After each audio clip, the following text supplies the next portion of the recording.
Hello and welcome to the Magnet Brains. मेरा नाम आशीष कपलेश। कैसे हैं आप सब लोग? बढ़िया हैं, जोश में हैं। जी हाँ, आज हम बात करेंगे refraction through prism. Actually second part आज हम इसका लेके आए। इससे पहले वाले वीडियो में जब किसी भी प्रिज्म से रिफ्रैक्शन हो रहा था सो डेविएशन हमने कैलकुलेट किया था बेसिकली, ठीक है।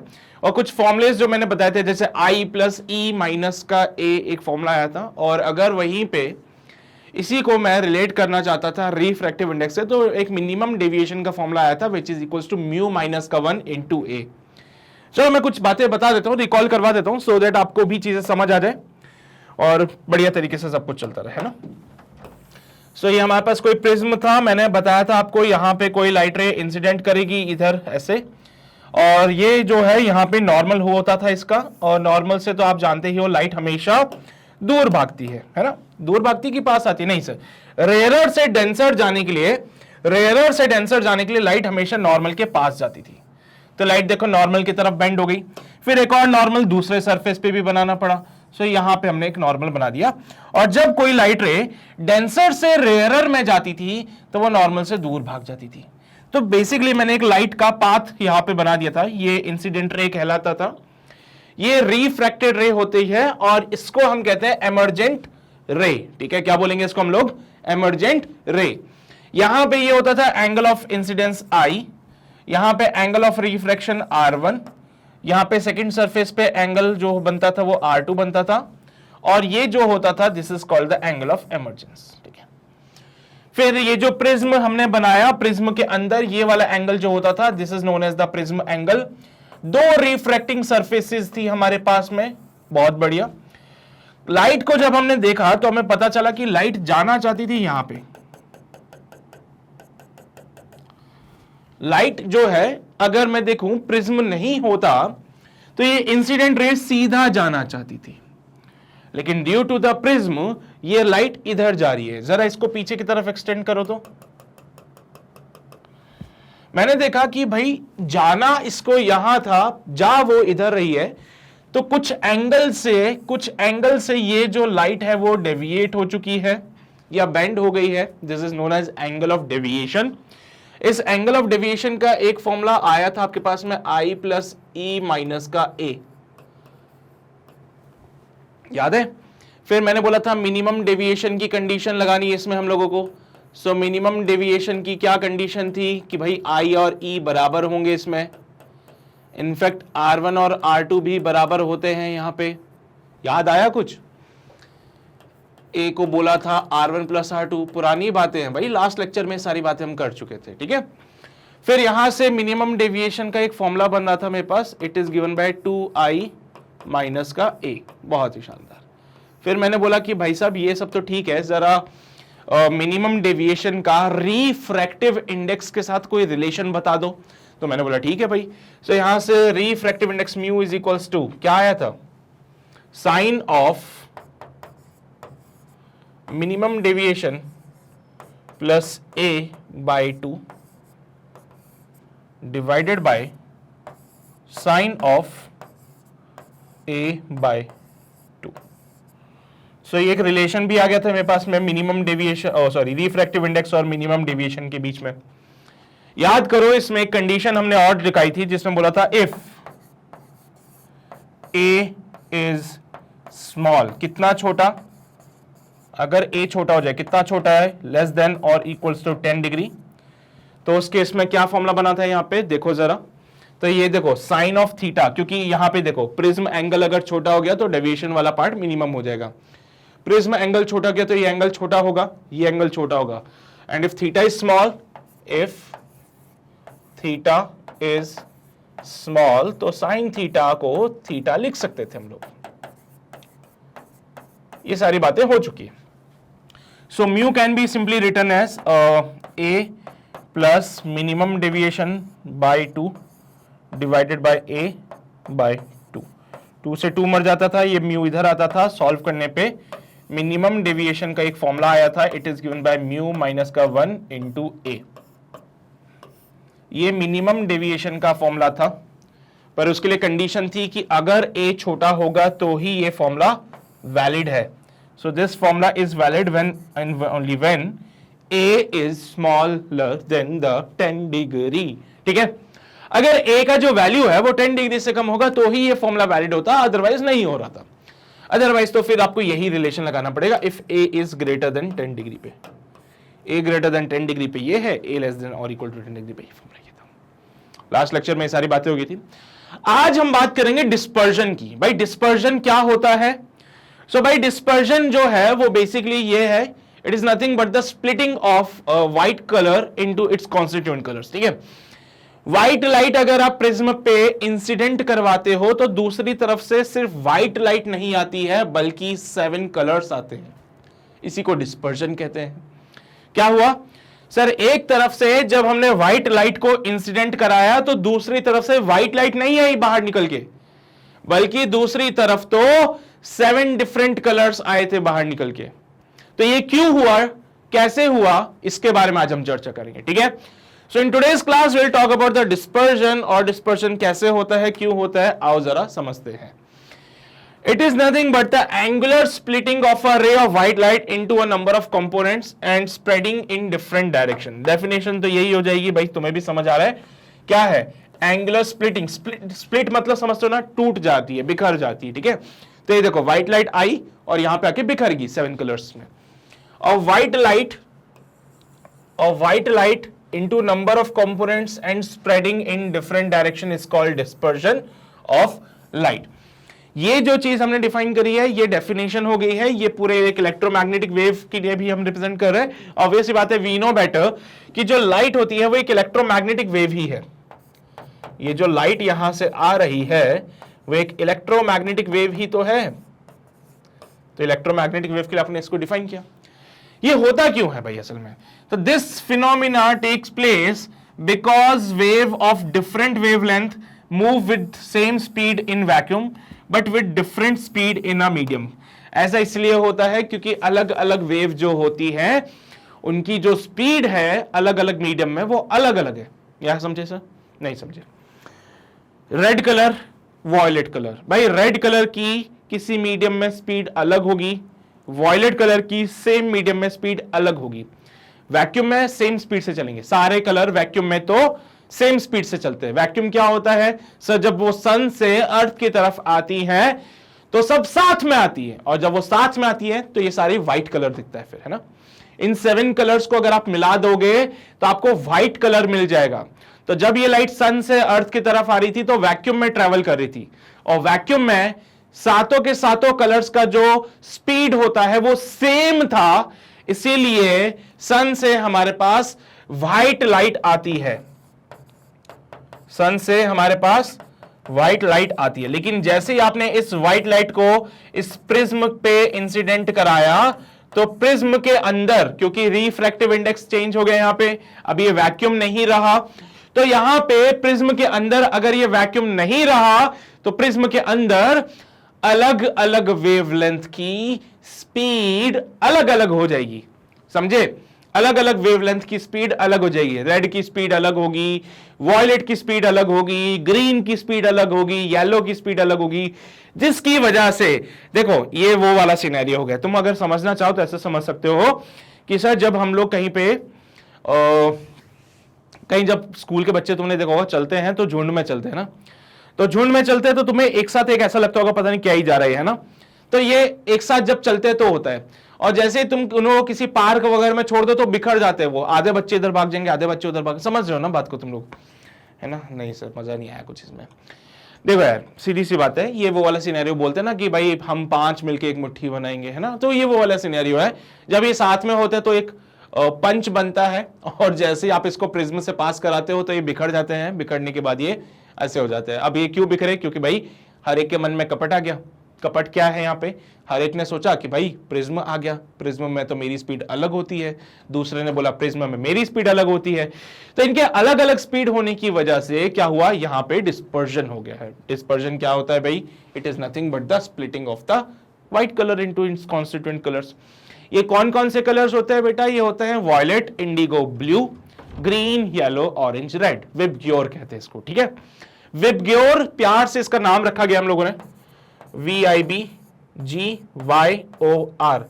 ठीक है, विबग्योर में V रिप्रेजेंट करता है वॉयलेट को, I रिप्रेजेंट करता है इंडिगो को, B बोले तो ब्लू, G बोले तो ग्रीन, Y बोले तो येलो, O बोले तो ऑरेंज, R बोले तो रेड। सारे कलर्स आपको यहां पे दिख भी रहे होंगे, और दिख रहे हैं सभी को, बहुत शानदार।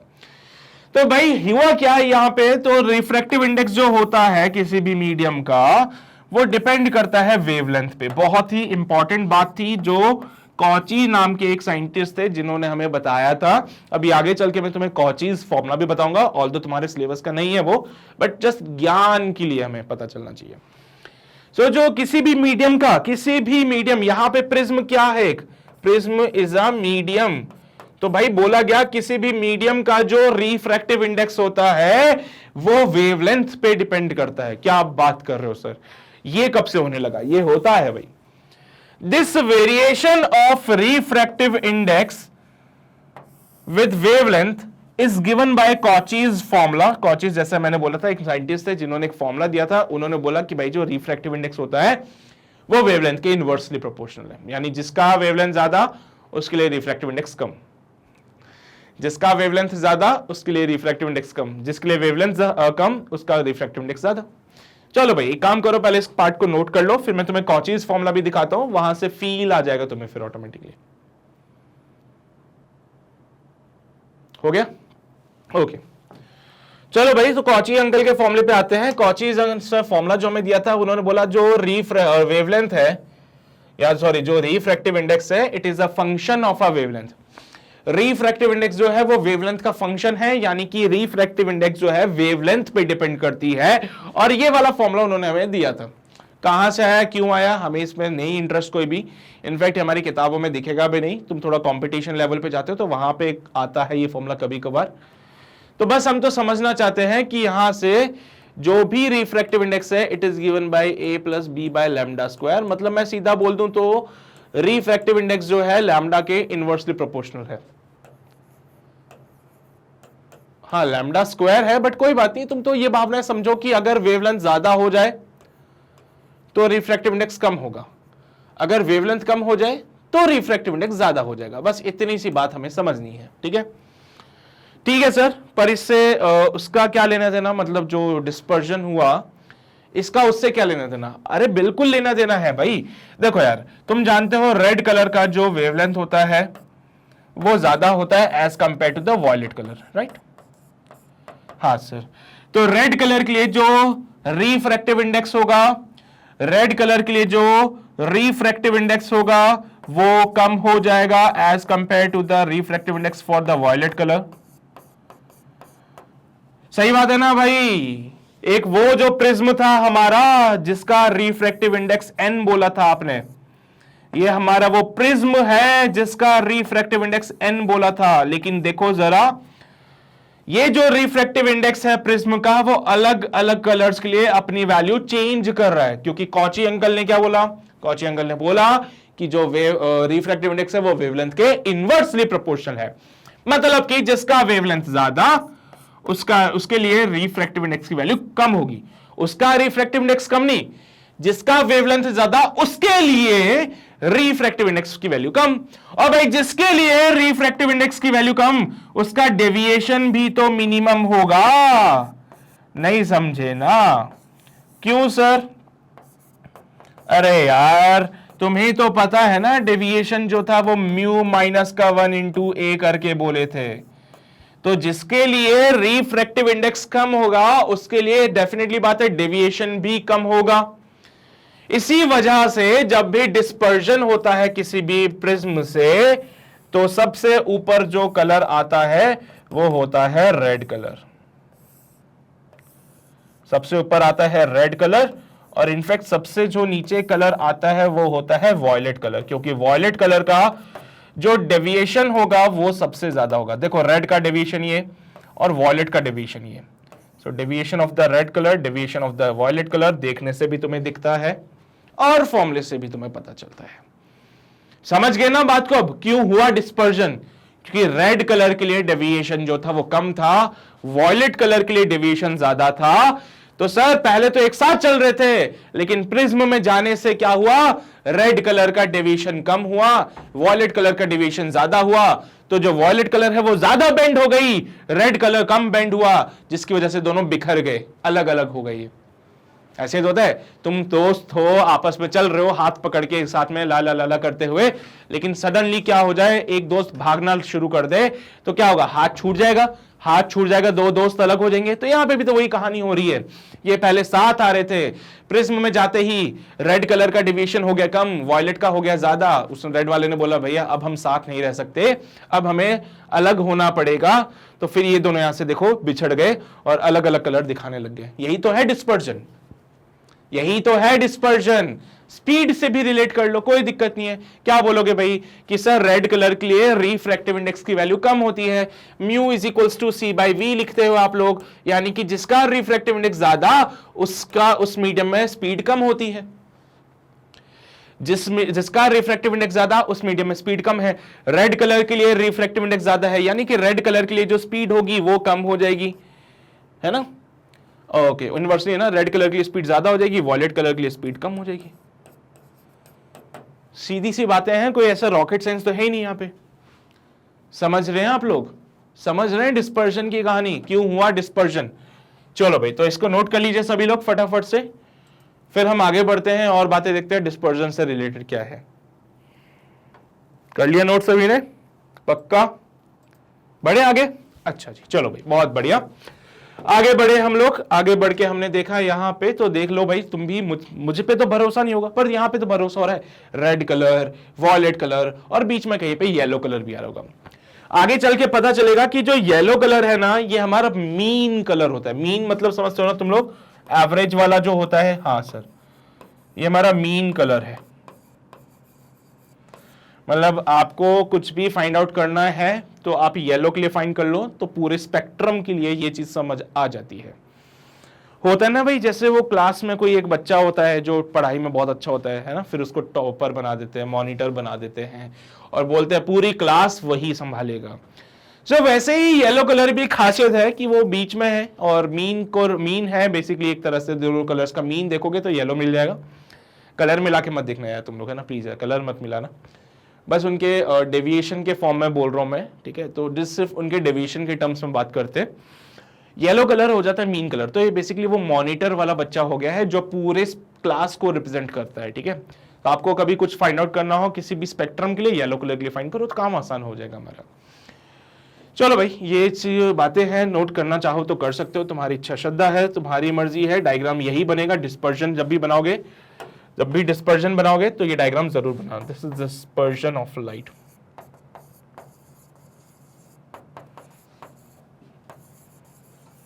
ठीक है, तो अगर कभी भी आपको डायग्राम बनाना है डिस्पर्जन का तो ये वाला डायग्राम जरूर बनाइएगा सभी लोग। हो गया होगा सभी का नोट। चलो भाई, बहुत बढ़िया। देखने से भी तुम्हें पता चल ही रहा है कि वॉयलेट का डेविएशन सबसे ज्यादा, रेड का डेविएशन कम है और येलो का ज्यादा है। चलो फिर हम आगे बढ़ते हैं, यहां पे डेविएशन की बातें भी कर लेते हैं। भाई रेड कलर का डेविएशन और वॉयलेट का तो पता ही है, तो यहां पे ये जो मैंने ये निकाला है डेल, एक्चुअली इसको डेल ना लेके इसको थीटा ले लेना, जो कि आपका डिस्पर्जन को रिप्रेजेंट करता है। हाँ, डिस्पर्जन समझ तो आता है तुम्हें, ठीक है, फील तो आती है डिस्पर्जन की, लेकिन अगर उसको हमें एक्सप्रेस करना है फॉर्मूलाज के टर्म्स में तो कैसे रिप्रेजेंट करेंगे।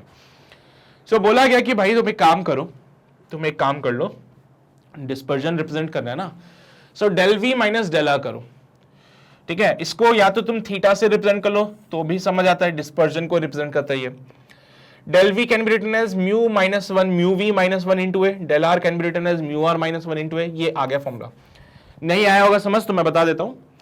देखो यार, किसी भी प्रिज्म से, चलो एक काम करते, पीछे चलते, किसी भी प्रिज्म से आपने देखा ये तीन कलर हमारे लिए सबसे मेन है, यही तीन कलर, इन्हीं से हम चर्चा करेंगे। ये जो होता है बेटा, इसको एंगुलर डिस्पर्जन कहते हैं, दिस पार्ट। ये जो देखो रेड कलर और वॉयलेट कलर के बीच में जो हमारे पास वेरिएशन आ रहा है ना डेविएशन का, इसी को डिस्पर्जन कहते हैं, एंगुलर डिस्पर्जन। तो कुछ लोग एंगुलर डिस्पर्जन को थीटा से भी रिप्रेजेंट करते हैं, सो डोंट गेट कंफ्यूज यार, है ना, कंफ्यूज मत होना। फॉर्मूला लिखने जा रहे हैं, थीटा से भी रिप्रेजेंट कर सकते हो, given by del V minus का डेल आर। अच्छा, इफ I is small, या फिर मैं बोलूं प्रिज्म एंगल अगर छोटा है तो if A is स्मॉल, अगर प्रिज्म एंगल छोटा होता है तो क्या करेंगे इस केस में? प्रिज्म एंगल छोटा होता है तो डेविएशन का जो फॉर्मूला बनेगा it is given by mu minus का 1 into A, it is given by mu minus का 1 इंटू ए। चलिए भाई, तो यहां पे थीटा को मैंने लिखा it is given by mu V minus का 1 इंटू ए, आर की जगह मैंने लिखा म्यू आर माइनस का 1 इंटू ए। सॉल्व करेंगे, it is given by mu V A minus का ए माइनस का mu R A, minus minus plus हो जाता है, प्लस का ए आ जाएगा। भाई ए से तो ए मर जाता है और ये बन जाता है म्यू वी माइनस का म्यू आर इंटू ए। लीजिए भाई,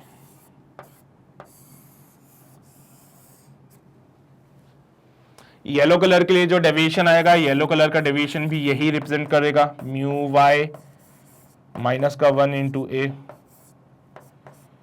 तो ये भी कहीं ना कहीं डिस्पर्जन को रिप्रेजेंट कर रहा है, क्योंकि मैंने बोला था कि येलो कलर जो है वो पूरे क्लास को रिप्रेजेंट करता है, एक एवरेज वैल्यू देता है।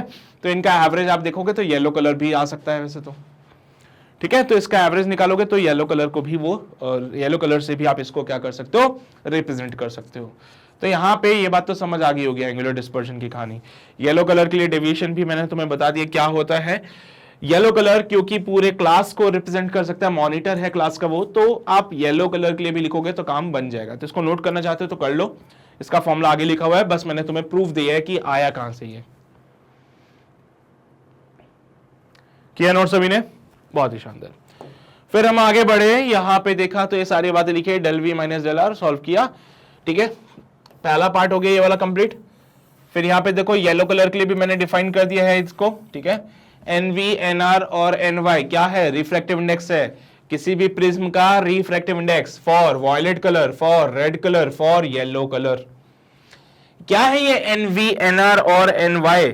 These are the refractive index of the prism for the violet color, for the red color and for the yellow color. That's it. चलिए भाई, so numerically data जो हमें मिला था उससे हमें पता चला कि अगर average value of mu is smaller than mu v minus mu r is also small, and if the average value of mu is large then mu v minus mu r is also large. Thus, the larger mean deviation, larger will be the angular dispersion. बस ये numerically check किया गया बेटा, ठीक है। तो इसके लिए तुम चिंता मत करना कि सर ये कैसे पता चला, क्यों पता चला, ये चेक किया गया, ऑब्जर्व किया गया कि अगर ये जो वैल्यू है म्यू की, ये जो वैल्यू है बेटा डेविएशन की, आप यहां से कंपेयर करके देखोगे तो आपको पता चलेगा कि म्यू वाई माइनस 1 जो है mu V minus mu R के बराबर है। देखो, अगर वो n बोलता है तो भी रिफ्रैक्टिव इंडेक्स है, म्यू बोलता है तो भी रिफ्रैक्टिव इंडेक्स है, डोंट गेट कंफ्यूज। उसने बोला है कि अगर average value of n is small so N V minus N R भी छोटा हो जाएगा, but if the average value of n is greater than N V minus N R is also greater. मतलब ये कहता है कि भाई साहब अगर मीन डेविएशन ज्यादा है तो एंगुलर डिस्पर्जन भी ज्यादा होगा, मीन डेविएशन अगर कम है तो एंगुलर डिस्पर्जन भी कम होगा। नहीं समझे बात को? Mean deviation is equal to angular dispersion, ये वाली बात। मैंने क्या बोला था? येलो कलर है, क्लास को रिप्रेजेंट करता है, जो ये करेगा वो ये करेगा। सो अगर यहां पे मीन डेविएशन ज्यादा है तो एंगुलर डिस्पर्जन भी ज्यादा होगा, मीन डेविएशन अगर कम है तो एंगुलर डिस्पर्जन भी कम होगा। आई थिंक ये बात समझ आ चुकी होगी तुम लोगों को। किसी को कोई समस्या नहीं होनी चाहिए, फिर भी अगर तुम्हें लगता है तो भाई हम लोग अवेलेबल है टेलीग्राम पे, तो अपने डाउट्स पूछ लो, स्क्रीनशॉट ले लेना, जहां पे भी तुम्हें लगे डाउट है स्क्रीनशॉट लेके टेलीग्राम ग्रुप पे भेज देना, वहां पे इसको सॉल्व कर दिया जाएगा। नोट कर लो इसको भी, ये ज्ञान की बात है। कर लिया नोट सभी ने? बढ़े आगे? ओके, सो आगे बढ़े हम लोग, बात करते हैं और आगे आते हैं डिस्पर्सिव पावर। भाई क्या है dispersive power? Nothing but the ratio of the angular dispersion to the mean deviation. Ratio of the angular dispersion to the mean deviation gives you the dispersive power. So किसी भी medium का, किसी भी prism का अगर आपको dispersive power निकालना है तो आप क्या करेंगे? नहीं, कुछ नहीं करेंगे सर, हम बस रेशियो ले लेंगे। So it is the ratio of the angular dispersion to the mean deviation, that's it. बस कोई पूछे भाई डिस्पर्सिव पावर, बोलना कुछ नहीं है सर, सिर्फ रेशियो है। किसका है? एंगुलर डिस्पर्जन और मीन डेविएशन का रेशियो है। एंगुलर डिस्पर्जन और मीन डेविएशन का रेशियो है, ठीक है। और ये जो डिस्पर्सिव पावर होता है, it is the property of a medium, किसी भी मीडियम की प्रॉपर्टी है। तो ऐसा मत बोलना कि सर ये तो अलग अलग इसके लिए हो जाएगी। मीडियम चेंज होगा तो डिस्पर्सिव पावर चेंज हो जाएगी। ये कलर पे डिपेंड नहीं कर रही है ना, ये इस पे डिपेंड नहीं कर रही कि रेड कलर क्या है, वॉयलेट कलर क्या है। इसको मीडियम से मतलब है सिर्फ। अगर प्रिज्म एंगल छोटा है तो लाइट इंसिडेंट जो होगी वो छोटी हो जाएगी। उस केस में सारी बातें आप डिफाइन कर लेना। ये सब कुछ वही है जो मैं तुम्हें इतने टाइम से बताने की कोशिश कर रहा था, ठीक है। चिल्ला चिल्ला के सब कुछ अभी यही बता रहा था। NV माइनस NR अपन ये डिस्पर्सिव पावर होता है भाई। इसी को तो del V minus del R अपन डेल Y भी बोलते हैं। नहीं समझे कहां से है? NV minus NR, NV minus NR divided by NY minus का 1। भाई एक काम करो, ऊपर A से मल्टीप्लाई करो, नीचे A से मल्टीप्लाई करो। प्रिज्म एंगल से मल्टीप्लाई किया तो ये हो जाएगा NV minus NR into A। ये तो भाई डेविएशन का फॉर्मूला बन रहा था, ये तो डेविएशन का फॉर्मूला बन रहा था। तो ये बन गया डेल V माइनस का डेल R डिवाइडेड बाय ये बन गया डेल Y। देखो इसी को एंगुलर डिस्पर्जन कहते थे, तो angular dispersion upon del Y। मैंने कुछ और बोला था क्या? मैंने फारसी बोली थी क्या तुम लोगों से? नहीं ना, हिंदी में समझाया बढ़िया तरीके से। सर कभी ऐसा हो जाए कि मुझे NY का वैल्यू पता ना हो तो क्या करे? भाई एवरेज है ना, येलो कलर है, मीन होगा। मीन बोले तो एवरेज, तो लो भाई एवरेज निकाल देना इसका बस। अगर तुम्हें येलो कलर के लिए रिफ्रैक्टिव इंडेक्स फाइंड आउट करना हो तो एवरेज निकाल देना। That's why we called it mean colour, ठीक है। ये जो मीन कलर वाली बातें हैं वो इसलिए बोली जाती थी क्योंकि भाई ये इन दोनों का मीन करके आता है, ठीक है। तो येलो कलर क्या है? एवरेज है, क्लास मॉनिटर है, पूरे स्पेक्ट्रम को रिप्रेजेंट करता है। एंगुलर डिस्पर्जन ज्यादा होगा तो कब होगा? जब मीन डेविएशन ज्यादा है। एंगुलर डिस्पर्जन कम कब होगा? जब मीन डेविएशन कम होगा। समझते हो सारी बातें? सब कुछ यहां पे लिखा हुआ है, छाप लो जल्दी से, फिर आगे बढ़ते हैं। किया नोट सभी ने? बहुत बढ़िया। अब सिनेरियो में थोड़ा सा ट्विस्ट लेके आते हैं और एक नया केस हम पढ़ेंगे जहां पे क्या होगा, एक प्रिज्म था हमारे पास, उस पर लाइट इंसिडेंट कराई तो क्या हुआ? डिस्पर्शन हो गया लाइट का। उसी के बगल में एक और प्रिज्म को अगर उल्टा करके रख दिया जाए तो वहां पे दो केसेस पॉसिबल होते हैं। या तो हो सकता है कि सेकंड प्रिज्म से पास होते टाइम पे लाइट का जो डिस्पर्शन हुआ था वो खत्म हो जाए और जो फाइनल लाइट निकले वो अगेन व्हाइट लाइट हो, है ना। ये जो केस होता है यहाँ पे डेविएशन हो जाता है, सॉरी हाँ डेविएशन हो जाता है। तो भाई एक केस तो बन गया जिसमें डेविएशन विदाउट डिस्पर्जन है, क्योंकि जो बाहर फाइनली लाइट निकल रही है वो डेविएटेड है बट डिस्पर्जन नहीं हुआ, तो it's case of a deviation without dispersion. और एक और केस होता है जहां पे सेकंड प्रिज्म से जो लाइट निकलती है वो डिस्पर्स्ड होती है बट उसका डेविएशन नहीं होता है। सो it is the case of a dispersion without deviation. So finally अब हम दो केसेस पढ़ने जा रहे हैं जहां पे हमारे पास पॉसिबिलिटीज बनती है कि अगर दो प्रिज्म को मैं पास में रख दूं, जैसे जनरली अलग अलग मटेरियल के प्रिज्म लेते हैं, क्राउन ऑफ फ्लिंट नाम दे देते हैं, ठीक है। तो इस टाइप के दो अरेंजमेंट है। पहला प्रिज्म आपका ये वाला होता है, ये दूसरा प्रिज्म है। दोनों के मटेरियल अलग अलग होते हैं, इसीलिए दोनों का जो डिस्पर्सिव पावर है आप देख सकते हो वो अलग अलग है। इसका ओमेगा है तो ये ओमेगा डैश पे है। इवन दोनों के प्रिज्म एंगल्स भी अलग है, इसका प्रिज्म एंगल ए है तो दूसरे वाले का ए डैश होगा, ठीक है। सो यहाँ पे जो आप केस देख रहे हो इसमें क्या दिख रहा है आपको कि एक लाइट यहां से जाती है, पहले प्रिज्म से पास हुई, दूसरे से निकली, तो फिर से वो सेम उसी रास्ते पे चली जाती है। यहां पे डेविएशन नहीं हुआ बट डिस्पर्जन हो सकता है। कैसे होगा, क्यों होगा, वो सब मैं तुम्हें मैथमेटिकली समझाऊंगा, पर समझते हैं सबसे पहले। Figure shows two prism placed in contact in such a way that the two refracting angles are reversed with respect to each other। दिख रहा है आपको भी कि यहाँ पे दोनों के दोनों जो प्रिज्म एंगल्स हैं वो रिवर्स्ड है। इसमें प्रिज्म एंगल ऊपर की तरफ है, यहाँ पे प्रिज्म एंगल नीचे की तरफ है, तो दोनों केसेस में प्रिज्म एंगल जो है वो रिवर्स्ड है। Suppose the refracting angle of the two prism are A and A dash and their dispersive powers are omega and omega dash respectively। ये बात नोट करके रखना, आगे जाके काम आएगी। So हमने अज्यूम कर लिया कि भाई ओमेगा और ओमेगा डैश इनके क्या होंगे? डिस्पर्सिव पावर हो गए। A और A डैश क्या है? इनके प्रिज्म एंगल्स भी है, ठीक है। आगे बढ़े हम लोग, हमने यहां पे ध्यान लगा के देखा। सो भाई पहले वाले प्रिज्म से जो डेविएशन हुआ it is given by mu minus का 1 इंटू ए। सेकेंड वाले प्रिज्म से जो डेविएशन हुआ it is given by mu dash minus का 1 into A dash, because second वाले प्रिज्म पे आपने खुद ही बोला था प्रिज्म एंगल ए डैश होगा, डिस्पर्सिव पावर ओमेगा डैश है, and even the refractive index is mu dash, है ना। चलिए भाई, तो यहां पे दोनों डेविएशन अपोजिट डायरेक्शन में है, इसलिए मैंने क्या किया, net deviation is given by del 1 minus del 2 given by mu minus का 1 इंटू ए माइनस का mu dash minus 1 into A dash. यहां पे दोनों डेविएशन जो थे वो अपोजिट थे ईच अदर, इसलिए जो हुआ net deviation is given by del 1 minus del 2 mu 1 minus 1 into A minus का म्यू डैश माइनस का 1 इंटू ए डैश। ये नोट करके रखना, अभी काम की चीज है ना, ये काम की चीज है नेट डेविएशन, ये नेट डेविएशन जो है ये काम की चीज है, इसको नोट करते हुए चलेंगे अभी।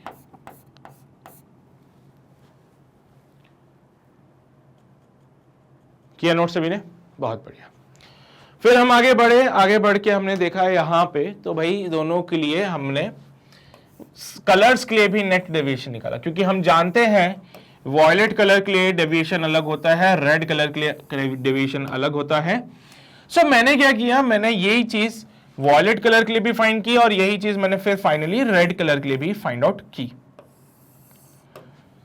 ठीक है, सबसे पहला काम क्या था, मैंने इंडिविजुअल प्रिज्म के लिए डेविएशन निकाला। इंडिविजुअल प्रिज्म के लिए डेविएशन निकालने के बाद मैंने टोटल डेविएशन फाइंड आउट किया। टोटल डेविएशन फाइंड आउट करने के बाद मैंने यही टोटल डेविएशन वॉयलेट कलर के लिए भी फाइंड किया, यही टोटल डेविएशन रेड कलर के लिए भी फाइंड किया। तो del V minus del R कर दूंगा तो मुझे मिलेगा डिस्पर्जन, एंगुलर डिस्पर्जन। सो इस केस में एंगुलर डिस्पर्जन जो बनता है del V minus del R करने से मिलता है, ये आपकी सेकेंड इक्वेशन बन गई। यहां पे सिंपल सिंपल सा काम कर रहे हैं। पहला काम क्या किया मैंने, पहला काम मैंने किया डेविएशन फाइंड किया, it is given by mu minus का 1 इंटू ए। अगला काम क्या किया मैंने, टोटल डेविएशन निकाला, it is given by del 1 minus del 2, पहले प्रिज्म से और दूसरे प्रिज्म से जो डेविएशन आया था, ये डेल 1 था और यहाँ पे डेल 2 जो था, it is given by mu dash minus का 1 इंटू ए डैश। दोनों प्रिज्म के लिए मैंने पहले डेविएशन निकाला, फिर नेट डेविएशन निकाला। नेट डेविएशन जो मुझे मिला it is given by mu minus का 1 into A plus mu dash minus का 1 इंटू ए डैश। फिर मैंने यही नेट डेविएशन वॉयलेट कलर के लिए भी निकाल लिया, so it is given by mu V minus का 1 into A plus mu V dash minus का 1 इंटू ए डैश। फिर यही नेट डेविएशन मैंने रेड कलर के लिए भी फाइंड आउट किया, it is given by mu R minus का 1 into A plus mu R dash minus का 1 इंटू ए डैश। कोई रॉकेट साइंस नहीं कर रहा हूं मैं। सबसे पहले मैंने इंडिविजुअल प्रिज्म के लिए नेट डेविएशन फाइंड आउट किया, डेविएशन मिलने के बाद मैंने दोनों प्रिज्म के कॉम्बिनेशन से जो टोटल डेविएशन हुआ वो कैलकुलेट किया। फिर वॉयलेट कलर के लिए क्या हुआ डेविएशन वो फाइंड किया, रेड कलर के लिए क्या हुआ वो फाइंड किया। फिर मैंने एंगुलर डिस्पर्जन कैलकुलेट कर लिया, given by del V minus del R. Solve कर लिया इसको मैंने, ये लिखा म्यू वी माइनस का mu R into A minus का म्यू वी डैश माइनस का mu R dash into A dash. ये एंगुलर डिस्पर्शन हो गया। देखो यार यहां पे माइनस का ए मर जाएगा, माइनस का ए डैश आपस में मर जाएंगे एक लोग, है ना। सो ये एंगुलर डिस्पर्जन भी आ गया मेरे पास में। ये नेट डेविएशन है, ये एंगुलर डिस्पर्जन है, और एक बार मीन डेविएशन एवरेज डेविएशन भी कैलकुलेट कर लेते हैं। येलो कलर के लिए भी डेविएशन निकाल देता हूं मैं सर यहाँ पे, it is given by mu Y minus का 1 इंटू ए माइनस में म्यू वाई डैश माइनस का 1 इंटू ए डैश।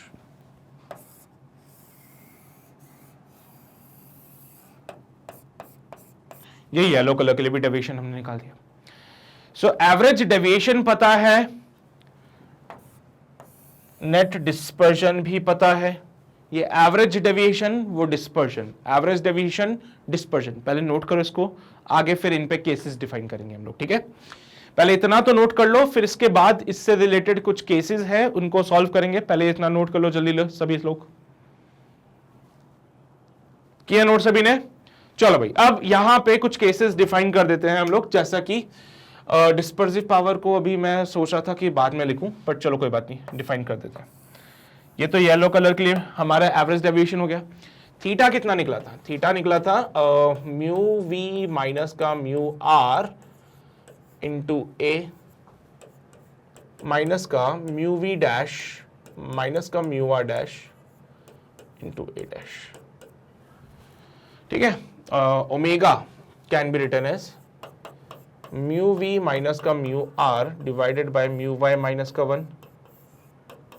तो इसको इधर ले जाओ, तो म्यू वी माइनस का mu R is equals to omega times of mu Y minus का 1। इसको उठा के वहां पुट करेंगे। सिमिलरली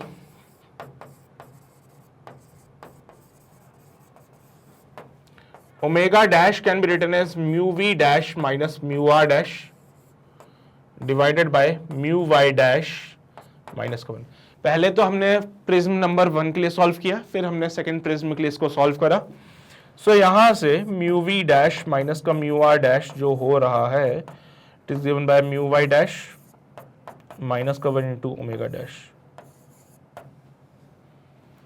अब चलो भाई, mu V minus mu R को यहां रखेंगे, mu V dash minus mu R dash को यहां पुट करेंगे, तो यहां से थीटा का जो वैल्यू बनेगा, it is given by omega times of mu Y minus का 1 minus omega dash times of, अच्छा ए को भी साथ में लगाना, साथ में ना, म्यू वाई डैश माइनस का 1 इंटू ए डैश।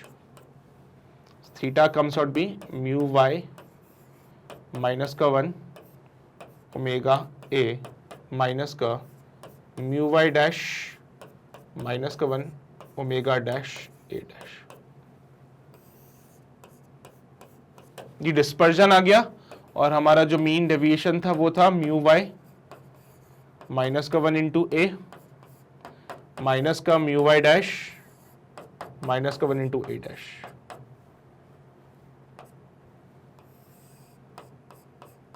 दो चीजें हम फाइंड आउट कर चुके हैं।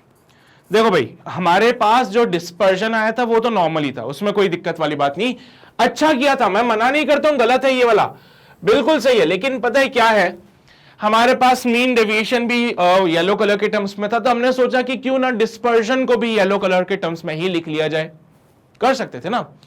और वैसे भी क्वेश्चन में मुझे प्रिज्म एंगल दे रखा था, याद करो क्या क्या गिवन था, प्रिज्म एंगल, डिस्पर्सिव पावर। तो मैंने क्या किया, यहां पे सबको येलो के टर्म्स में कन्वर्ट कर लिया, जहां पे देखो डिस्पर्सिव पावर भी आ गया, प्रिज्म एंगल भी आ गया। तो मैंने कुछ नहीं किया है, यहां पे पहले प्रिज्म के लिए डिस्पर्सिव पावर का फॉर्मूला लगाया, दूसरे प्रिज्म के लिए डिस्पर्सिव पावर का फॉर्मूला लगाया, और यहां से mu V minus mu R को निकाल लिया, यहां से mu V dash minus mu R dash को निकाल के बस इस जगह पे पुट किया है। ठीक है, समझते हो बात को? दो चीजें मुझे मिल चुकी है। देखो, पूरा कोशिश मैंने किया कि वॉयलेट रेड को हटा दिया जाए, सब जगह एक कॉमन टर्म आए जो कि येलो का है। तो देखो, डिस्पर्जन में भी येलो के टर्म्स में कर दिया, डेविएशन को भी येलो के टर्म्स में कर दिया। अब हमारा काम आसान है। अब दो केस लगते हैं जिसमें होता है डिस्पर्जन विदाउट डेविएशन, और एक होता है डेविएशन विदाउट डिस्पर्जन। तो जब मैं बोलूंगा डिस्पर्जन विदाउट डेविएशन, तो यहां पे डिस्पर्जन तो होगा लेकिन डेविएशन को जीरो कर देना। फिर समझ रहे हो? अगर मैं बोलूंगा डिस्पर्जन विदाउट डेविएशन, तो डिस्पर्जन तो होगा लेकिन डेविएशन को जीरो कर देना। तो यहां से आपको ए और ए डैश में रिलेशन मिलेगा, वो यहां पे पुट कर सकते हो चाहो तो। अगर मैंने बोला डेविएशन विदाउट डिस्पर्जन, तो डेविएशन तो होगा लेकिन डिस्पर्जन उस केस में जीरो हो जाएगा। फिर वहां से आप ए डैश को एलिमिनेट करके यहां पुट कर सकते हो। फिलहाल तो इसको नोट कर लो, फिर मैं आगे बढ़ूंगा, दो केसेस आपको बता दूंगा। पहला केस होगा जिसमें डिस्पर्जन विदाउट डेविएशन, और दूसरा होगा डेविएशन विदाउट डिस्पर्जन। कर लिया नोट सभी ने? बढ़े आगे? बहुत शानदार, आगे बढ़े हम लोग। और यहां पे देखो, डिस्पर्जन विदाउट डेविएशन का केस आया है। क्या चाहता है वो? डिस्पर्जन हो जाए लेकिन डेविएशन नहीं होना चाहिए। डिस्पर्जन होगा लेकिन डेविएशन नहीं होगा, तो डेविएशन को जीरो कर दो भाई। सो जैसे आपने डेविएशन को जीरो किया तो आपके पास जो इक्वेशन बनी वो ऐसे बनी, म्यू वाई माइनस का 1 into A is equals to mu Y dash minus का 1 इंटू ए डैश। डिस्पर्जन तो होगा ना, तो डिस्पर्जन तो हुआ ना, देखो सर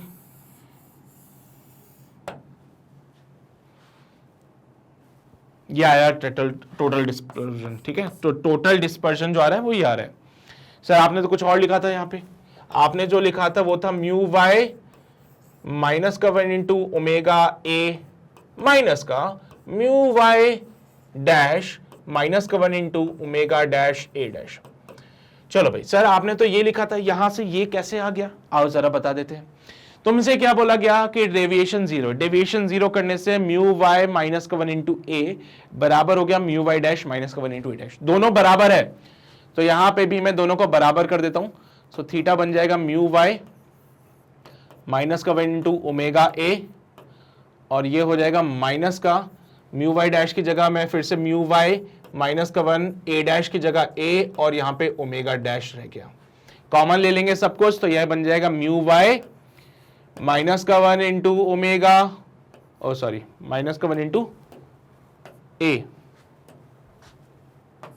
और यहां पे लिखेंगे ओमेगा माइनस का ओमेगा डैश। लो भाई ये है कहानी थीटा की, ये है कहानी हमारे थीटा की। सो ये चीज यहां पे भी लिखी हुई है, तो कोई ऐसा वो नहीं है कि तुम लोग समझ ना पाओ, ठीक है। तो मतलब कुछ ऐसे खतरनाक चीजें तो नहीं है कि तुम लोग समझ ना पाओ, सिंपल सिंपल सी बातें हैं। आई थिंक नोट कर लिया होगा सभी ने, कर लो नोट कर लो, ठीक है।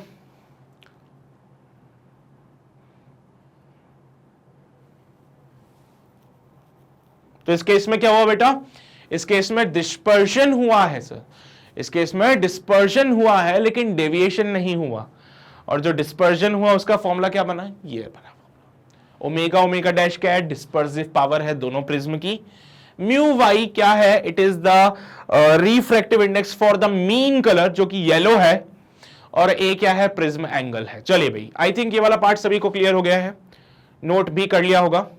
तो हम आगे बढ़ते हैं, अगला केस देख लेते हैं जहां पे हो रहा है डेविएशन लेकिन डिस्पर्जन नहीं होगा। तो यहां पे डेविएशन हो रहा है लेकिन डिस्पर्जन नहीं होगा। डेविएशन तो होगा लेकिन डिस्पर्जन नहीं होना चाहिए, तो मैंने क्या किया, डिस्पर्जन को कर दिया जीरो। उसने बोला विदाउट डिस्पर्जन, डिस्पर्जन नहीं होना चाहिए, मैंने डिस्पर्जन को जीरो कर दिया। भाई जैसे डिस्पर्जन को जीरो किया तो यहां पे म्यू वाई माइनस का 1 इंटू ओमेगा ए माइनस का म्यू वाई डैश माइनस का 1 into omega dash A dash is equals to zero. Mu Y minus का 1 इंटू ओमेगा ए बराबर हो जाएगा म्यू वाई डैश माइनस का 1 into omega dash A dash के। हाँ भाई विदाउट डिस्पर्जन के लिए कंडीशन चिपका देंगे, डेविएशन तो होगा ना। हाँ सर बिल्कुल, डेविएशन क्यों नहीं होगा। सो येलो कलर का जो डेविएशन था वो था म्यू वाई माइनस का 1 इंटू ए माइनस का म्यू वाई डैश माइनस का 1 into A. So this is the mean deviation. Sir यहां से कुछ कर सकते हैं क्या हम लोग, हाँ कर तो सकते हो तुम लोग। वैसे क्या करें, चलो भाई म्यू वाई माइनस 1 को कॉमन ले लेते हैं। म्यू वाई माइनस 1 को मैंने कॉमन ले लिया, और एक काम करो ए भी कॉमन निकाल लो, तो ये बन जाएगी equation 1 minus mu Y dash minus का 1 divide by mu Y minus का 1। भाई यहां से देखो तो म्यू वाई डैश माइनस का 1 divided by mu Y minus का 1 करने से मुझे जो मिलता है वो मिलता है omega A by omega dash A dash.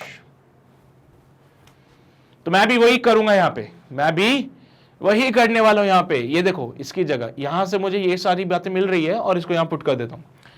सो जो मीन डेविएशन इस केस में मुझे मिलने वाला है, it is given by mu Y minus का 1 into A 1 minus omega A by omega A dash.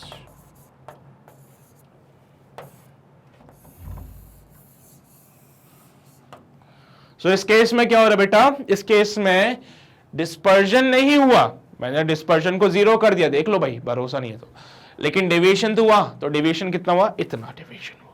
Deviation कितना होगा, इतना डेविएशन होगा। समझ तो रहे होंगे तुम लोग बात को, है ना। Oh sorry, it's it A dash, ओहो कोई बात नहीं, इसको सही कर देता हूं, ए डैश बाई ए।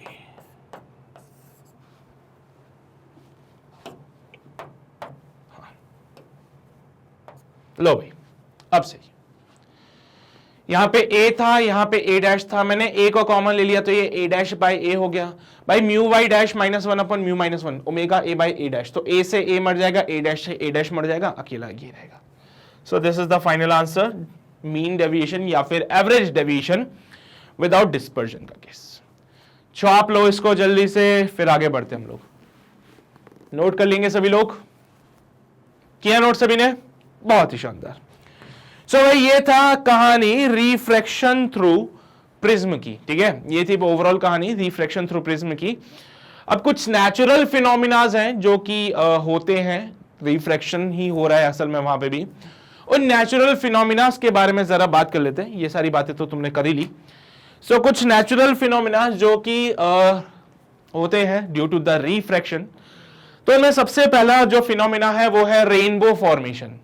तो कोई तुमसे बोलता है कि भाई बताओ जरा रेनबो क्यों बनता है, तो तुम उसके लिए वजह दोगे, भाई देखो रेनबो ऐसे नहीं बन जाता है ना, तुम देखो ओ माय गॉड रेनबो ऐसे नहीं होता है, रेनबो के पीछे भी फिजिक्स है। क्या है वो फिजिक्स, आओ उसको समझते हैं। अक्सर तुमने देखा होगा रेनबो का जो फॉर्मेशन होता है वो तभी होता है जब बरसात होने के बाद धूप निकल जाए, या फिर कुछ इलाके में बारिश हो रही, कुछ इलाके में धूप है, दोनों साथ में आ जाए तो फिर रेनबो फॉर्म हो सकता है। कैसे फॉर्म होता है रेनबो, तो भाई समझ जाओ, पहली बात जो बहुत जरूरी है वो ये है कि रेनबो फॉर्मेशन के लिए बारिश आपके एक साइड होनी चाहिए और सन जो है दूसरी साइड होना चाहिए, ठीक है। सो यहां पे भी वही बोल रहा हूं मैं कि the rainbow is an example. ध्यान से देख लेना फटाफट से, देखो मैं इतनी सारी थ्योरी क्यों लेके आया, क्योंकि तुम्हारे आंसर शीट में लिखनी होती है बातें, मेरे बोलने से काफी नहीं होगा।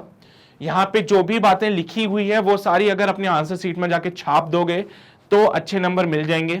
डायग्राम ये वाला नहीं बना सकते ना, ये डायग्राम नहीं बना सकते हम लोग, अभी आगे बताऊंगा डायग्राम, वो वाला बनाना, अच्छे नंबर मिल जाएंगे तुम्हें, ठीक है।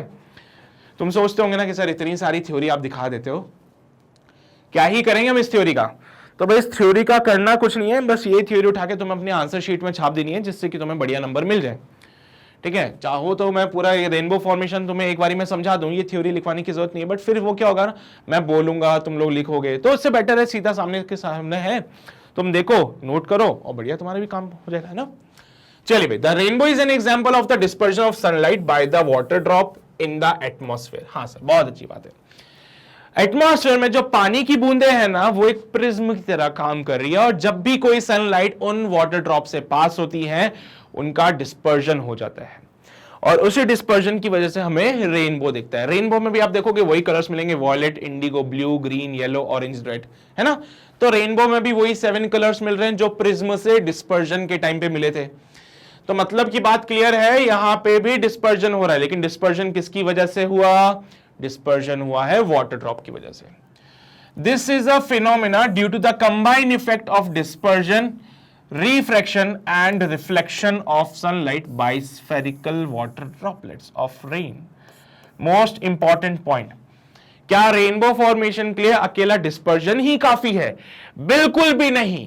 डिस्पर्जन सिर्फ रेनबो अकेले डिस्पर्जन की वजह से नहीं बनता है, बल्कि उसके पीछे और भी लोग काम कर रहे हैं। कौन है वो?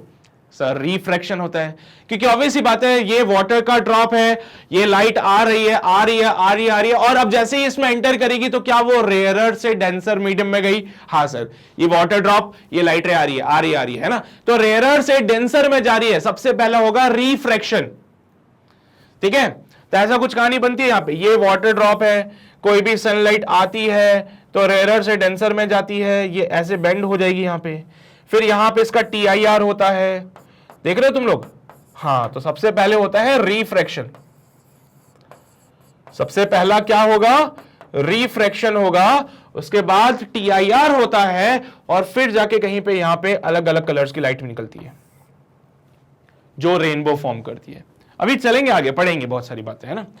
तो यहां पे देख रहे हो रिफ्रैक्शन हुआ, TIR हुआ, डिस्पर्शन हुआ, तो जाके एक रेनबो बनता है। ऐसे नहीं कि कोई भी मुंह उठा के आ जाए रेनबो बनाने के लिए, है ना। हाँ चलिए भाई, तो ये सारी बातें तो समझ आती है तुम लोगों को। द कंडीशन फॉर, ये इंपॉर्टेंट है भाई, ध्यान से सुनिएगा सभी लोग। The condition for observing a rainbow are that the sun should be shining in one part of the sky while it is raining in the opposite part of the sky, ठीक है। And observer can therefore see a rainbow only when his back is towards the sun. देखो भाई, मैंने पहले ही बोला था, तुम लोग यहां खड़े हो, ऐसा मत करना कि यहीं बारिश हो रही है यहीं धूप निकल रही है, ना ना ना ना, फिर रेनबो नहीं दिखेगा तुम्हें। ऐसा नहीं होना चाहिए कि बारिश हो रही है यहीं धूप निकल गई, ऐसे रेनबो नहीं दिखेगा। रेनबो दिखने के लिए भी कोई कंडीशन होती है क्या? तुम्हारे एक तरफ बारिश हो रही है, तुम्हारे दूसरे तरफ सन होना चाहिए, तभी तो लाइट आएगी। ये पानी की बूंद, ये लाइट आ रही, ये लाइट आ रही पीछे से, तभी तो रेनबो दिखता है तुम्हें। ये मत कर देना कि सर सामने सन निकल रहा है ना, मतलब सामने बारिश हो रही थी पीछे सन निकला है, तुम्हें बारिश देखनी है तो रेनबो दिखेगा। ये मत करना मैं नहीं देख रहा बारिश, मैं तो सन को देखूंगा। सन को देखोगे तो आंखें जल जाएगी, रेनबो नहीं दिखेगा, पर सितारे दिख जाएंगे पर उस टाइम पे, फिर है ना। आंखें बंद करते थे जब चमचमक होती है ना, ट्राई करके देख लेना, ठीक है। So the simply point is कि रेनबो अगर देखना चाहते हो तो आपके एक साइड बारिश होनी चाहिए, एक साइड सन होना चाहिए, एंड तुम्हारा फेस बारिश की तरफ होना चाहिए, सो दैट तुम वाटर ड्रॉपलेट्स को देख सको, क्योंकि रेनबो ये वाटर ड्रॉपलेट्स ही बनाने वाली है। रेनबो जो है वो ये वाटर ड्रॉपलेट्स ही बनाने वाली है, तो तुम्हारा जो ध्यान होना चाहिए वो इन वाटर ड्रॉपलेट्स पे होना चाहिए, ना कि सन की तरफ। समझ रहे हो बात को? चलिए भाई, An observer can therefore see a rainbow only when his back is towards the sun। मैं पहले भी बोल चुका हूं, ऐसा मत करना कि नहीं मुझे बारिश नहीं देखनी, मैं तो सन की तरफ देखूंगा। तुम्हारा बैक सन की तरफ होना चाहिए, ताकि पीछे से ऐसे लाइट आनी चाहिए, बढ़िया सन से लाइट आएगी, पानी में गिरेगी और मुझे रेनबो दिखेगा। अगर मैं ऐसे देखता रहूंगा तो पीछे रेनबो बनता रह रहा है, पता ही नहीं चल रहा मुझे तो रेनबो बना भी कि नहीं बना, है ना। यहां मत ढूंढना, सन की तरफ रेनबो मत ढूंढना, यहां मतलब यहां सन नहीं है, बता रहा हूं जस्ट तुम्हें। तो ये मत करना कि सन की तरफ तुम रेनबो ढूंढ रहे हो, नहीं, रेनबो वहीं बनेगा जिस तरफ बारिश होती है। तो नोट करना चाहते हो तो कर लो भाई, तुम्हारी इच्छा श्रद्धा है। देखो यार, थ्योरेटिकल पार्ट है, इससे ज्यादा इसमें कुछ है भी नहीं। वो थ्योरेटिकल क्वेश्चन ही पूछ सकता है आपसे, वो ये बोल देगा भाई एक्सप्लेन द रेनबो फॉर्मेशन, तो तुम समझा देना उसको ये सारी बातें। अगले पार्ट में आता है कि भाई साहब सनलाइट जो होती है, देखो यहां पे पूरा मैंने प्रोसेस समझाया कि कैसे रेनबो फॉर्म हो रहा है। So in order to understand the formation of the rainbow, consider this figure. Sunlight is first refracted as it enters the raindrop। मैंने भी यही बोला था तुम्हें, जब भी सनलाइट आती है तो सबसे पहला यहां पे होता है रिफ्रैक्शन। सबसे पहले क्या होगा यहां पे? रिफ्रैक्शन होगा। बहुत बढ़िया। रिफ्रैक्शन होने के बाद ये सनलाइट क्या होगी? डेंसर मीडियम में चली गई। तो भाई बहुत अच्छी बात है, डेंसर मीडियम में चली गई। अब ध्यान से देखना आगे क्या होने वाला है। इस जगह पे, इस पॉइंट पे लाइट जो है वो डेंसर मीडियम से रेयरर में आना चाहती है। इस जगह पे लाइट जो है डेंसर से रेयरर में आना चाहती है, और तुम्हें तो पता ही है अगर क्रिटिकल एंगल बन गया तो फिर TIR हो जाता है। तो यहां पे भी यही होता है, ठीक है। ये जो लाइट है ये बाहर आना चाहती थी, बट बाय चांस ऐसा हुआ कि यहां पे क्रिटिकल एंगल से ज्यादा हो गया। By chance angle of incidence critical angle से ज्यादा हो गया, सो यहां पे हो जाता है TIR at this point. Reflection हो गया। चलिए भाई बहुत बढ़िया। Which causes the different wavelength of the light to separate. Longer wavelength of light are bent the least, while the shorter wavelength are bent the most. यहां तक तो सब बढ़िया था। Next, these component rays strike the inner surface of the water drop and get internally reflected if the angle between the refracted ray and normal to the drop surface is greater than the critical angle। भाई यहां पे कुछ values याद रख लेना। किसी भी water droplet के लिए जनरली, किसी भी वाटर ड्रॉपलेट के लिए जनरली जो क्रिटिकल एंगल लिया जाता है वो 48 डिग्री का होता है, ठीक है। सो क्या हुआ भाई, लाइट आई, यहां पे रिफ्रैक्शन हुआ, और क्योंकि अब आप किसी मीडियम में आ चुके हो और अलग अलग वेवलेंथ की जो स्पीड होती है किसी भी मीडियम में वो अलग अलग होती है, जिसके कारण उनका जो रिफ्रैक्टिव इंडेक्स होता है, रेड कलर के लिए रिफ्रैक्टिव इंडेक्स अलग होगा, वॉयलेट कलर के लिए रिफ्रैक्टिव इंडेक्स अलग होगा। कॉचीज फॉर्मूला याद आ गया? हाँ, जिसके कारण आप देख सकते हो रेड कलर का डेविएशन कम हुआ है, वॉयलेट कलर का डेविएशन ज्यादा हुआ है।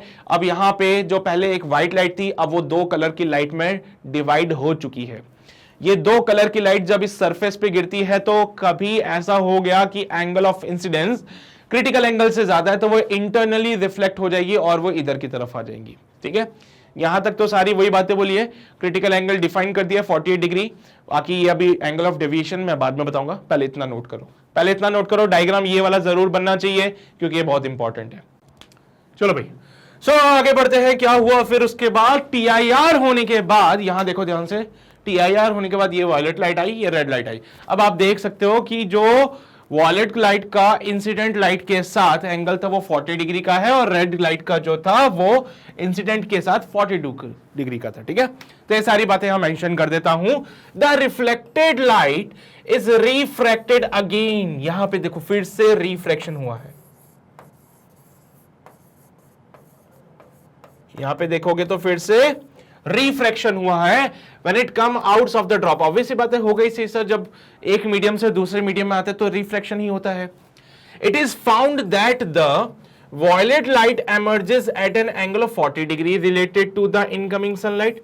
ठीक है, इनकमिंग सनलाइट के रेस्पेक्ट में ये जो एमर्ज हो रही है 40 डिग्री पे, न्यूमेरिकल वैल्यूज है, थोड़ा बहुत याद रख लोगे तो फायदे में रहोगे। ठीक है, सो न्यूमेरिकल वैल्यूज को थोड़ा बहुत याद रख लेना। Emerges at an angle of 40 degree related to the incoming sunlight and the red light emerges at an angle of 42 degree. So for other colours the angle lies in between these two values. Obviously बात है, तुम भी समझते हो, मैं भी समझता हूं कि जो भी हमें दिख रहा है यहां पे रेड कलर और वॉयलेट कलर, ये एक्सट्रीम कलर्स होते हैं, मतलब बिल्कुल बाउंड्री वाले कलर्स है।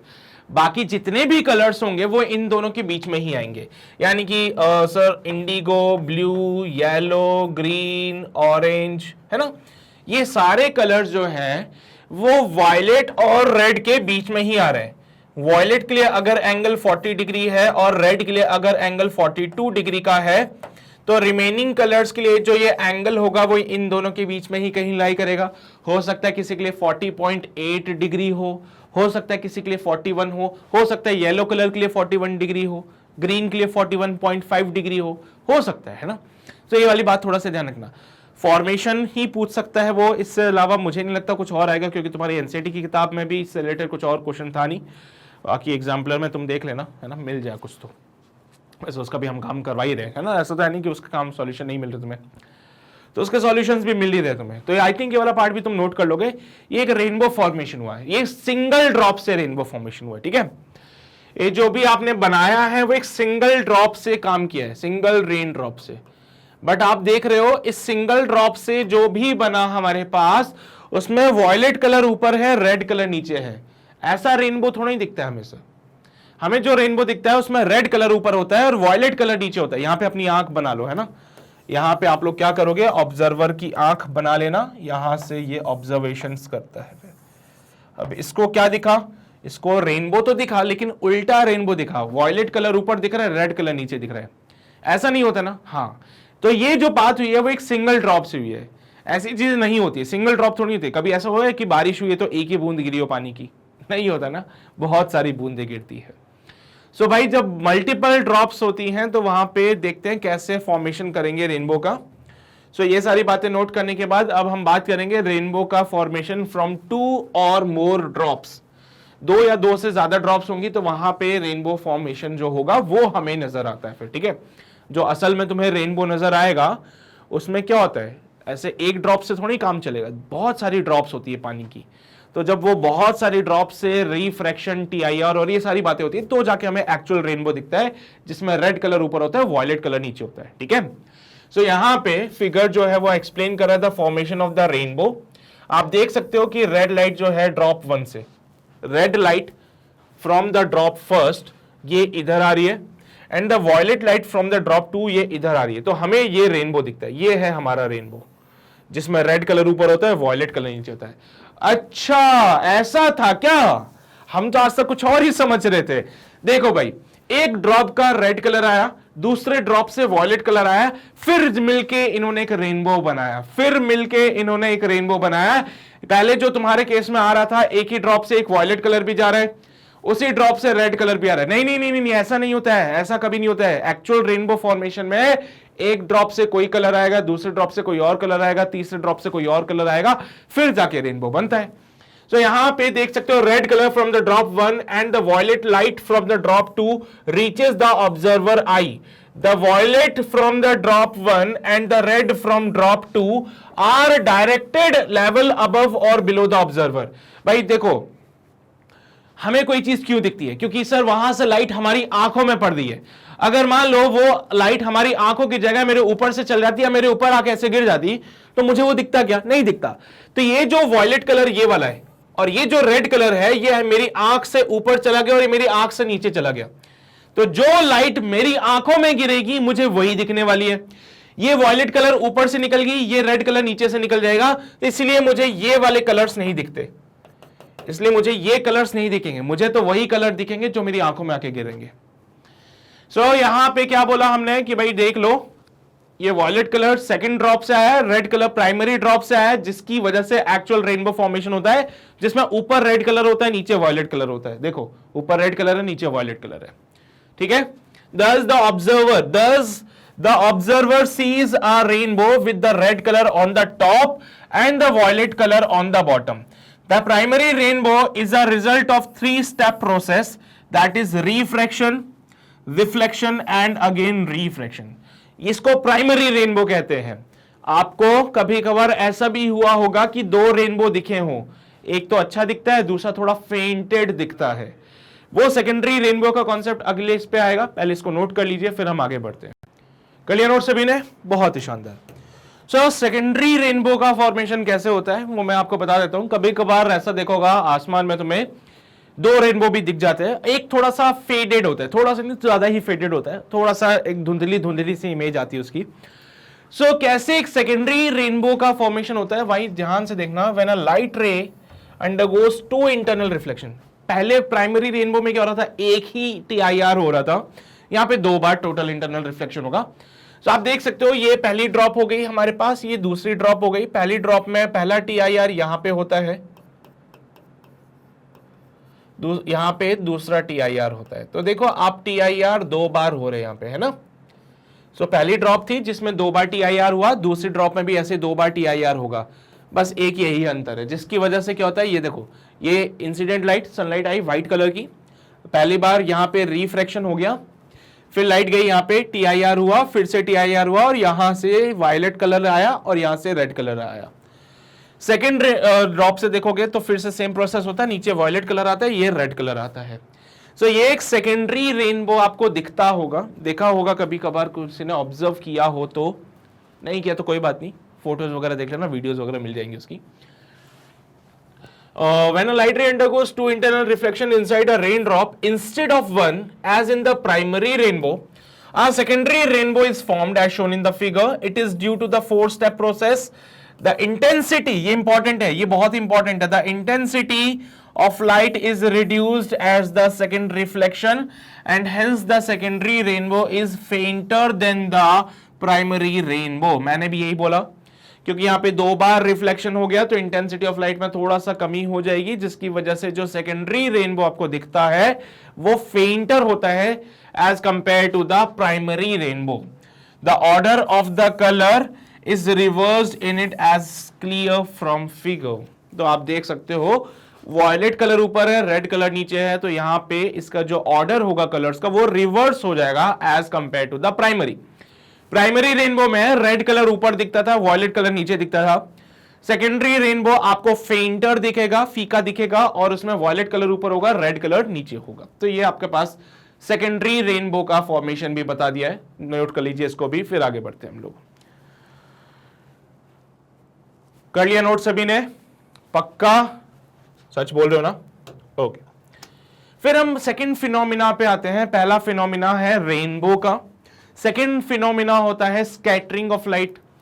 आप देख रहे हो जो स्काई है वो ब्लू कलर का दिखता है, तो सवाल यही पूछा जाता है, व्हाई स्काई अपीयर्स ब्लू. तो क्वेश्चन आपसे यही पूछेगा कि वो स्काई जो है भाई ब्लू क्यों नजर आता है. तो आप बोलना sunlight travels through the earth atmosphere, it gets scattered. Scattered फैल जाती है लाइट, जो भी लाइट अर्थ के एटमॉस्फेयर से पास होती है वो स्कैटर्ड हो जाती है, यानी वो अपने डायरेक्शन को चेंज कर लेती है बाय द एटमॉस्फेरिक पार्टिकल्स. ठीक है, जैसे कि इसको ऐसे समझते हैं. तुम्हारे पास कोई पार्टिकल था, तुमने किसी जगह पे फेंक दिया, अगर आसपास कुछ भी नहीं है तो वो नॉर्मली सीधी चली जाती है ना। अरे जैसे वाटर बलून होता है हमारे पास, वाटर बलून को मैंने सीधा फेंक दिया, अगर रास्ते में कुछ नहीं है तो वो सीधा सीधा चलता जाएगा, लेकिन रास्ते में कोई दीवार आ गई तो उस पर जाके टकराएगा और फट जाएगा, है ना। तो लाइट के साथ भी ऐसा ही कुछ हुआ है। लाइट अगर अर्थ के एटमॉस्फेयर से ट्रैवल कर रही है, ऑब्वियसली बात है करेगी सही, तो अगर यहां पे कोई एटमॉस्फेरिक पार्टिकल नहीं होता तो वो सीधी चल जाती, तो ऐसा कुछ नहीं होता। But due to atmospheric particles वो उनसे टकरा के स्कैटर्ड हो जाती है। स्कैटर्ड होने की वजह से जो छोटी वेवलेंथ की जो लाइट होती है, छोटी वेवलेंथ वाली जो लाइट होती है वो ज्यादा स्कैटर्ड हो जाती है as compare to the longer wavelength light. अब तुम समझदार हो, तुम ही बताओ वॉयलेट कलर का जो वेवलेंथ है वो ज्यादा है या रेड कलर का है। मेरे हिसाब से तो वॉयलेट कलर का वेवलेंथ कम होता है, छोटी वेवलेंथ वाले वॉयलेट कलर है, तो वॉयलेट कलर ज्यादा स्कैटर करेगा rather than the red colour. और वॉयलेट कलर ज्यादा स्कैटर्ड करने से हमें स्काई जो है ब्लू कलर दिखता है। सर वॉयलेट का ब्लू क्यों दिखता है? देखो भाई, हमारी आंखें जो है ना वो ब्लू कलर के लिए ज्यादा सेंसिटिव है, हमारी आईज जो है वो ब्लू कलर के लिए ज्यादा सेंसिटिव है, इसलिए हमें ये जो स्काई है वो ब्लू कलर का दिखता है। दैट्स इट, ठीक है।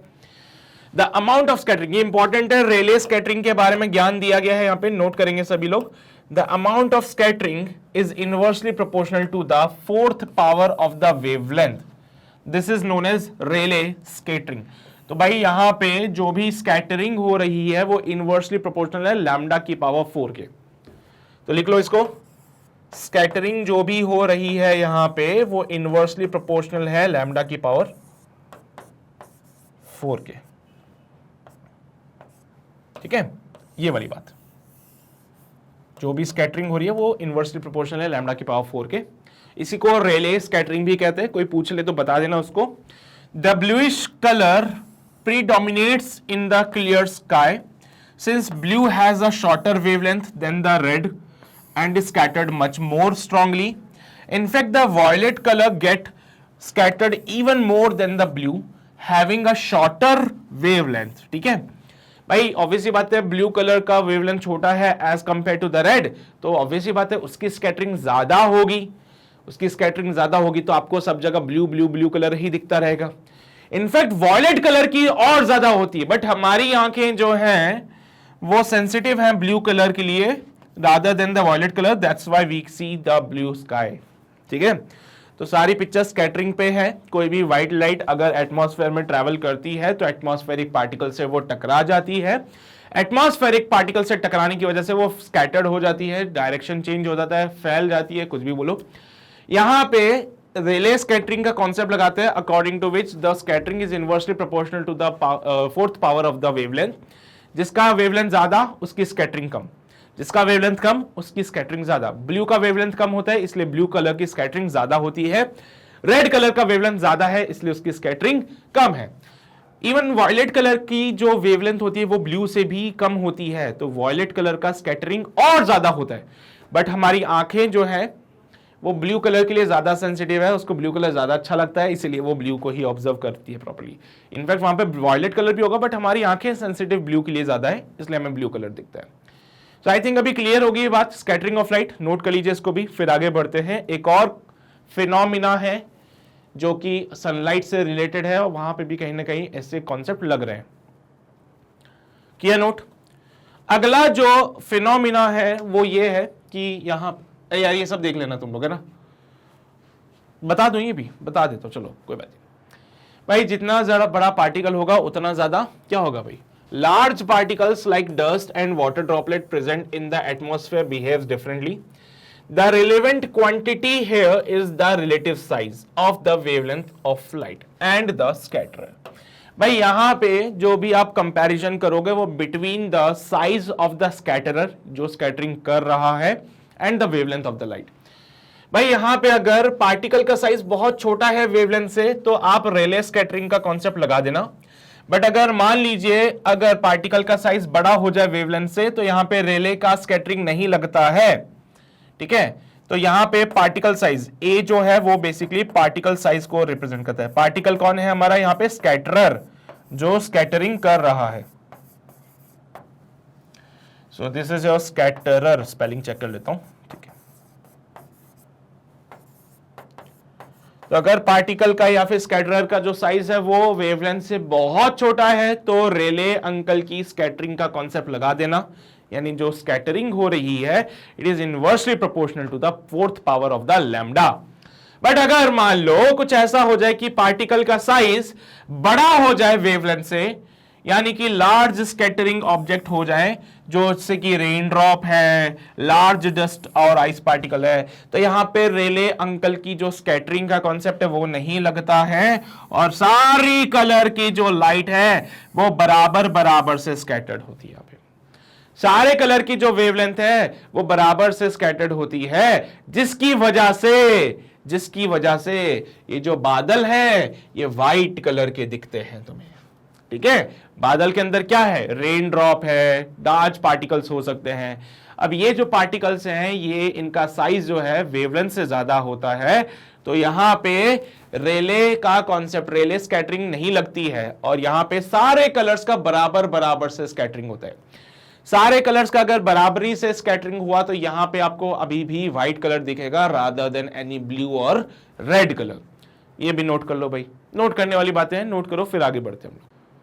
कर लिया नोट सभी ने, ये भी बहुत ही शानदार। अगला फिनोमिना जो है वो है कि भाई सनराइज और सनसेट के दौरान सन लाल क्यों दिखता है ना। बल्कि हम देखते हैं कि ऊपर जब बिल्कुल ऊपर चला जाता है तो व्हाइट कलर का दिखता है, लेकिन during the sunrise and the sunset sun appears red, why. तो इसका जवाब यहां पे है, बोला गया है कि भाई सनराइज और सनसेट के दौरान क्या हो रहा था। एट सनसेट और sunrise the sun rays have to pass through a larger distance in the atmosphere, as you can see. जब वो यार यहाँ पे हॉरिजन के पास होता है तो उसको लार्जर डिस्टेंस ट्रेवल करना पड़ता है रादर देन जब वो ओवरहेड पोजीशन पे होता है। तो most of the blue and the other shorter wavelength are removed by scattering। भाई ऑब्वियसली बात है, लार्जर डिस्टेंस ट्रेवल करना है, यानी कि बहुत सारे पार्टिकल मिलेंगे, बहुत सारे पार्टिकल मिले, ये जो छोटे छोटे वेवलेंथ वाले कलर थे वो सारे स्कैटर्ड हो गए, बचा कौन, बड़ा वेवलेंथ वाला रेड कलर बचा। तो तुम्हारी आंखों तक जो आता है वो होता है रेड कलर, इसीलिए तुम्हें सन रेड कलर का दिखता है।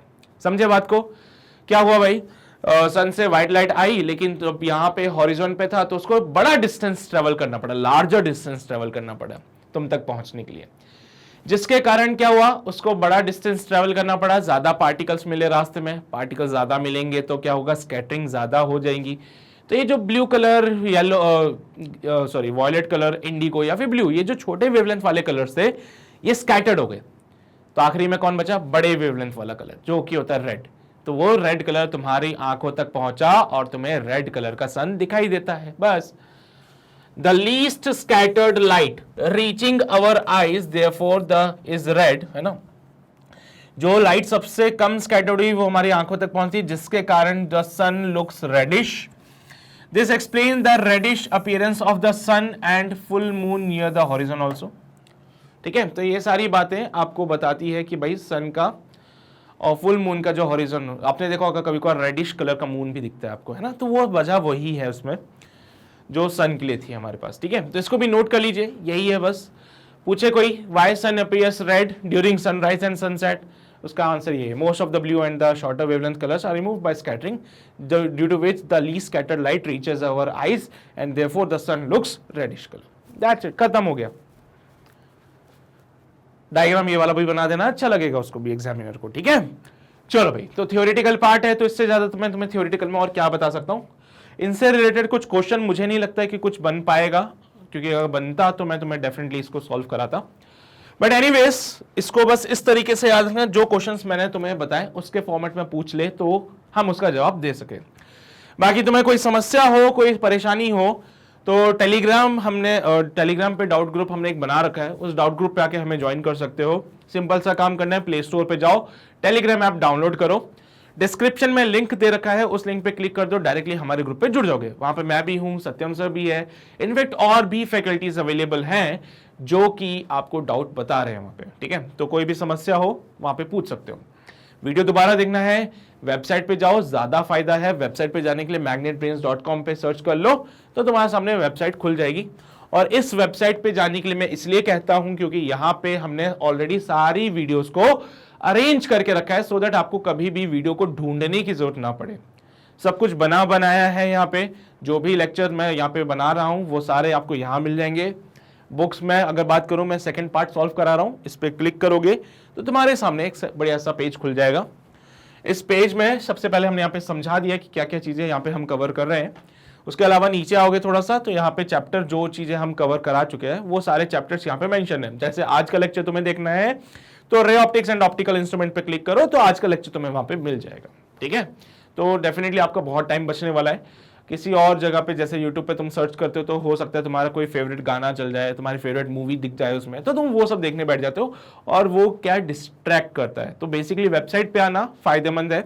और ऐसा नहीं बोलूंगा कि यहाँ पे आके तुम्हें कोर्स के लिए कुछ पैसा देना पड़ेगा, ये बिल्कुल फ्री है आप लोगों के लिए। ठीक है, तो कभी भी ये नहीं होगा कि 2 वीडियो देखने के बाद कोई तुमसे सब्सक्रिप्शन का पैसा मांग ले, तो भाई ये बिल्कुल भी नहीं होगा। मैं अश्योर्ड हूँ इस चीज के लिए, मैं बिल्कुल तुम्हें भी अश्योर्ड करता हूँ इसके लिए, बिल्कुल फ्री है। ठीक है, तो ये चीज आपके लिए बहुत फायदेमंद होगी, इसको मिस मत करना। और हाँ भाई, अगर चैनल पे नए हो तो चैनल को सब्सक्राइब कर लो, ये मैं हमेशा कहता हूँ। और नए हो तो बोलने की भी जरूरत नहीं, कर लिया करो, फायदेमंद फायदा है। ठीक है, फायदेमंद क्यों है हमारे लिए? क्योंकि भाई हमारे आसपास ऐसे बहुत सारे अपडेट्स हैं, ऐसे बहुत सारे इंपॉर्टेंट पॉइंट्स हैं आपके एग्जाम्स के लिए जो आपके लिए बहुत जरूरी है जानना। तो सारी चीजें हम आपको टाइम टू टाइम अपडेट देते रहते हैं। उसके लिए चैनल को सब्सक्राइब कर लीजिए, बेल आइकन को दबा लीजिए, सेशन को शेयर भी कर देना, अपने दोस्तों तक पहुंचा देना है सारी बातें, उनको बोलना कि भाई यहाँ पे ऐसे तैयारी हो रही है फिजिक्स की जबरन वाली, तो तुम भी आ जाओ, ज्वाइन कर लो ताकि तुम्हें भी फायदा मिल सके। राइट, और पसंद आया हो तो लाइक जरूर कर देना। ठीक है, चलिए भाई, तो आज के लिए बस इतनी ही बातें। अगले सेशन से हम बात करेंगे ऑप्टिकल इंस्ट्रूमेंट्स की, जिसमें मैग्नीफाइंग ग्लास, कंपाउंड माइक्रोस्कोप, फिर टेलीस्कोप, इन सब के बारे में बात करने वाले हैं। ठीक है, चलिए भाई, तो ये सारी बातें तो अगले सेशन की है, पर अभी जो मैंने पढ़ाया उसको दोबारा पढ़ो, रिवाइज जरूर करो। ठीक है, और आज के लिए बस इतना ही। अपना ध्यान रखो, पढ़ाई करते रहो। All the very best.